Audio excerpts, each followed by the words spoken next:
बीता हुआ कल कहानी महात्मा बुद्ध से संबंधित। बुद्ध भगवान एक गांव में उपदेश दे रहे थे। उन्होंने कहा कि हर किसी को धरती माता की तरह सहनशील तथा क्षमाशील होना चाहिए। क्रोध ऐसी आग है जिसमें क्रोध करने वाला दूसरों को जलाएगा तथा खुद भी जल जाएगा। सभा में सभी शांति से बुद्ध की बात सुन रहे थे, लेकिन वहां स्वभाव से ही अतिक्रोधी एक ऐसा व्यक्ति भी बैठा हुआ था जिसे ये सारी बातें बेतुकी लग रही थी।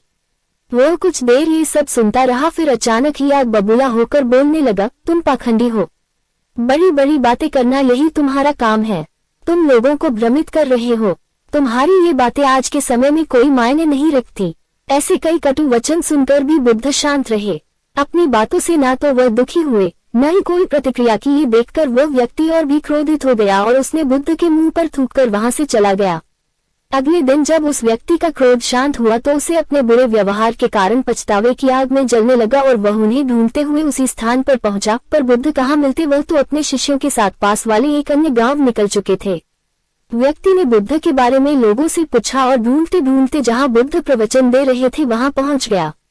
उन्हें देखते ही वह उनके चरणों में गिर पड़ा और बोला, मुझे क्षमा कीजिए प्रभु। बुद्ध ने पूछा, कौन हो भाई, तुम्हें क्या हुआ है, क्यों क्षमा मांग रहे हो?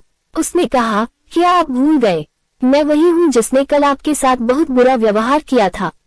मैं शर्मिंदा हूँ। मैं मेरे दुष्ट आचरण की क्षमायाचना करने आया हूँ। भगवान बुद्ध ने प्रेम पूर्वक कहा, बीता हुआ कल तो मैं वही छोड़कर आ गया हूँ और तुम अभी भी वही अटके हुए हो।